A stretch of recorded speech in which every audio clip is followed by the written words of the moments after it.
প্রতিরোধ গড়ে তোলার আহ্বান সেলিমা রহমানের।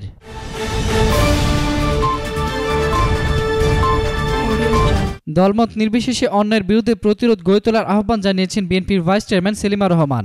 জাতীয় প্রেসক্লাবে আজ দুপুরে সহিংসতা ও নারী বর্তমান প্রেক্ষাপট শীর্ষক আলোচনা সভায় সভাপতির বক্তব্যে তিনি এই আহ্বান জানান। বিএনপির নেতৃত্বে নিয়ে গঠিত নারী অধিকার ভিত্তিক সংগঠন আওয়াজের আত্মপ্রকাশ উপলক্ষে এই আলোচনা সভার আয়োজন করা হয়। সেলিমা রহমান বলেন, গত এক বছরে নারীর উপর সহিংসতা ভয়াবহভাবে বেড়ে গেছে।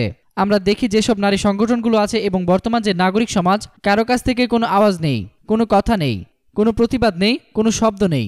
তখন আমরা চিন্তা করলাম দলমত নির্বিশেষে নারী সংগঠনগুলো আওয়াজ তুলতে পারছে না। তিনি বলেন, তারা চিন্তা করেছে আমি আওয়াজ তুললে, আমি কথা বললে আমার কি হবে, হয়তো আমাকে বর্তমান সরকারের রোষানলে পড়তে হবে। আমরা আওয়াজ প্রতিষ্ঠা করেছি এই লক্ষ্যে যে আমরা দলমত নির্বিশেষে আওয়াজ তুলব সব ধরনের অন্যায় প্রতিবাদে। সেলিমা রহমান আরও বলেন, আমাদের দেশের নারী নির্যাতনের প্রধান কারণ সামাজিক অবক্ষয়, গণতন্ত্রহীনতা, বিচারহীনতা। তবে আমরা দেখি যখন রাষ্ট্রযন্ত্র দুর্বল হয়ে পড়ে তখন সেই রাষ্ট্র সব প্রতিষ্ঠানকে ধ্বংস করে দেয়। তার লোভ লালসা, দুর্নীতি এবং দলীয়করণের চাদরে প্রতিষ্ঠানগুলোকে ঢেকে তার মধ্য দিয়ে প্রতিষ্ঠানগুলো নৈতিকতা হারিয়ে ফেলে। সুবর্ণচরে গণধর্ষণের ঘটনার প্রসঙ্গে সেলিমা রহমান বলেন, আসামিরা ধরা পড়েছে। দেখা যায় আসামিরা ধরা পড়ে কিন্তু পরবর্তীতে আসামির বিচার হয় না। কবিরহাটের দলীয় ওসি ধর্ষণের আলামত নষ্ট করেছে, ডাক্তার বলেছে ধর্ষণের আলামত পায়নি। তিনি বলেন, নারী পুরুষ নির্বিশেষে আজকে নির্যাতিত, সেখানে নারী সহিংসতা বেশি, কারণ নারী এবং শিশুকে দুর্বল ভাবা হয়। এ কারণে নারীর প্রতি সহিংসতা বেড়ে গেছে। মাদকের ছোবলে বাংলাদেশ আক্রান্ত। সেলিমা আরও বলেন, আমাদের মধ্যবিত্ত সমাজ ভেঙে একটা উচ্চবিত্ত সমাজ আর একটা নিম্নবিত্ত তৈরি হয়েছে।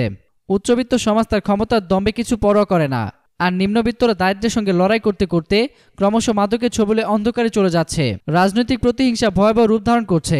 অভিযোগ করে তিনি বলেন, আওয়াজের মধ্য দিয়ে সবাইকে আহ্বান জানাবো, দলমত নির্বিশেষে প্রতিরোধ গড়ে তুলতে হবে।